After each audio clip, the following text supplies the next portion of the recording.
Hi guys, my name is Sarah Cordiner. I'm the CEO of MainTraining, and my job is to help people take their expertise, their knowledge, and turn it into profitable learning products or programs, essentially commercializing your knowledge.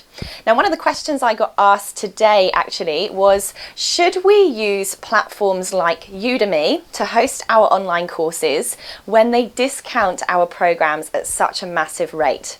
Now, for those of you who don't know what Udemy is, Udemy, it's an online platform. It's kind of like the eBay of courses, basically. It's where anybody from any niche of any type of expertise can upload their online courses and sell them. Now, Udemy, like all learning management platforms, has its pros and it has its cons. Absolutely every single type of platform out there has these various pros and benefits and negative elements to them. And essentially what we need to do is basically, like anything, just work out how to take advantage of those benefits and advantages that they have whilst avoiding the risks and limitations.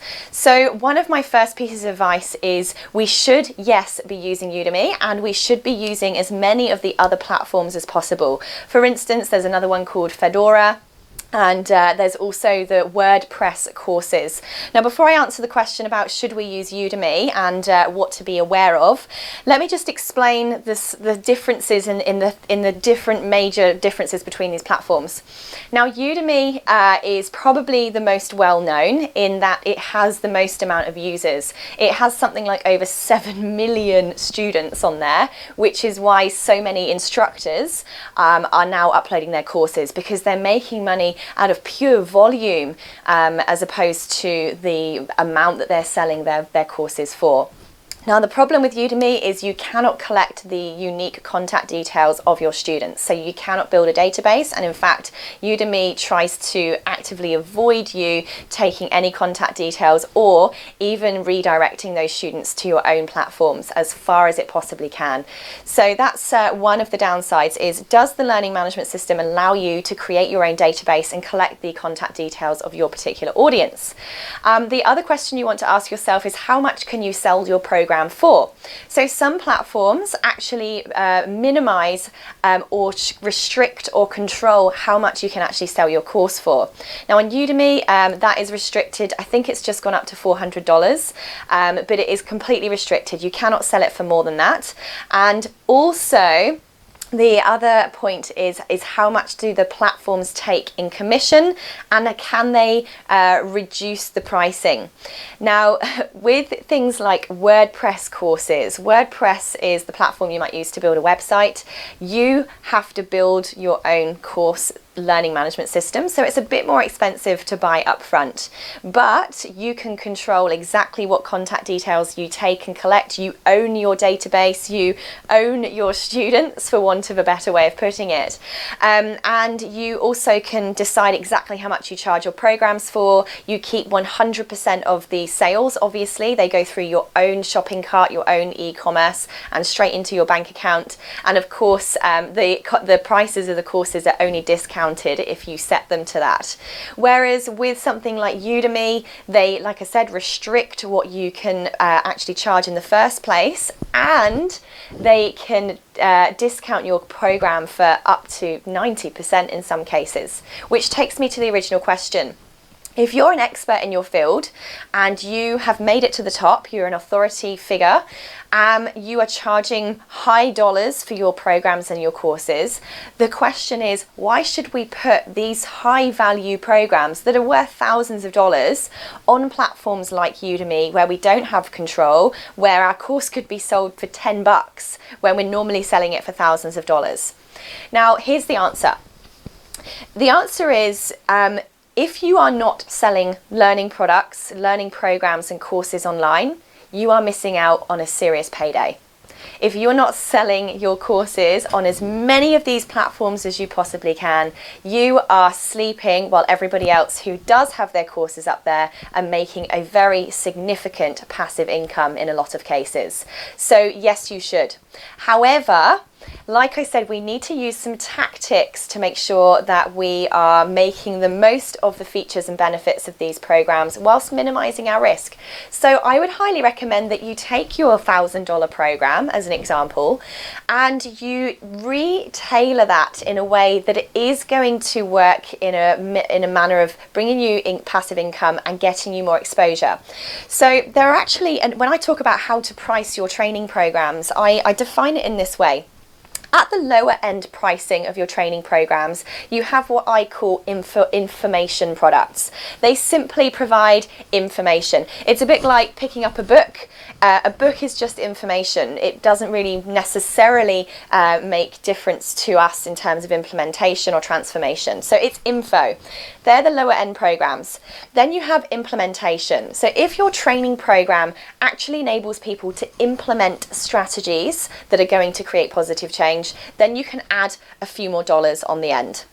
If you have a training product or program that creates transformation, i.e. changes the attitudes, the behaviors, the circumstances, the finances, whatever it may be, if it measurably changes or forms something, then that is when you start having your high value programs.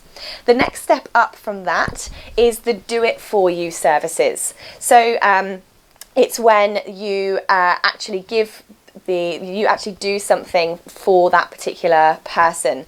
Then the one above that is the do it with you services. So that would be like your one-on-one coaching, your one-on-one mastermind, where they're getting information, implementation and transformation whilst holding your hand. One of the ways analogies I like to use with this is it's a bit like a cookbook. You know how the cookbooks in your house are sat on your bookshelf? They tell you exactly what to do. All the information's in there, the implementation strategies are in there, what ingredients you need, how you need to mix them together, how long you have to bake it for. You also then might have the transformation. So if it's a healthy lifestyle cookbook, perhaps if you implement those strategies and you follow the cooking recipes on a long-term basis, you will transform your health and your physical appearance and so on. Then you have the do-it-for-you services where you might go to a restaurant and the chefs cook for you. You obviously pay a bit more than you would if you were cooking at home in that instance. And then the top end version of this analogy would be that Gordon Ramsay actually comes to your house and cooks it with you and mixes it with you and tastes it with you and eats it with you. That obviously would be the most top end experience, the most top end version of that particular program. So when it comes to your Udemy programs or your online courses, look at it in that framework. You may have, well, I would expect that your high value program is at least at the transformation level, if not the do it with you level. Now, whether it's an online program, clearly there's a bunch of that stuff you're going to take out because you can't do it with someone if it's an online course. It just doesn't work like that. So straight away, you've removed some of the value of that $1,000 program anyway, immediately. Secondly is that if you are in your $1,000 program, for instance, really taking people through the in-depth strategies for achieving something, perhaps again you can minimize the amount that you give away so that you're reducing each module from a 1-hour session down to a 15-minute lecture, for instance. You give them the overall basics, the main key steps they need to take. You're not breaking down those steps into teeny tiny little subsets and subsections. So that is the way of still giving really good value, really helpful advice. You're still giving them the tips, the steps to implement and make change and create transformation, but obviously just not at the same level you would do it if you were doing it on a one-on-one coaching scenario or at your higher end level. So look at your $1,000 program and actually see, could you break that down, each module down, into its own course? If module 1 of your $1,000 program could be broken down into a $100 or $200 or $300 version, then essentially you've got 10 courses out of that you can be selling for $300 each, for instance, that obviously if all of them are selling, you're still going to be making the same amount of money as you would if you were selling one at a time for $1,000. Now, to give you some idea as well with Udemy, is it's not actually about the dollars per head that you're selling your course for. We have a tendency to look at the figures and go, wow, Udemy discounted my course. I've just sold my $500 course for $10. When actually you need to look at the amount of dollars you're making per month. If you are seriously using Udemy and you are putting lots of courses up there, it's very, very normal to have thousands of students come through a month. Why? Because they have 7 million students and Udemy are constantly marketing for you. So you honestly, there are people making 30,000 US dollars a month plus, and some while they're sleeping, because the numbers are there. Now, they may only be selling their courses for $10, $15 each, but they're still turning over that much money because of the sheer volume and the sheer numbers. So don't sell your $1,000 program, sell parts of your $1,000 program. So you're still getting what you deserve for it, the student's still getting the value, and you are using an opportunity from this platform to make yourself a seriously awesome passive income. So my answer is yes, Udemy, yes, Fedora, yes, WordPress courses, but just break down your programs in a slightly different way so that everybody is benefiting from having them out there. That's my tip on Udemy. Good luck. Love to hear how it's getting on for you. If you've got any more questions, post them in the comments and I'll be more than happy to answer that for you. See ya!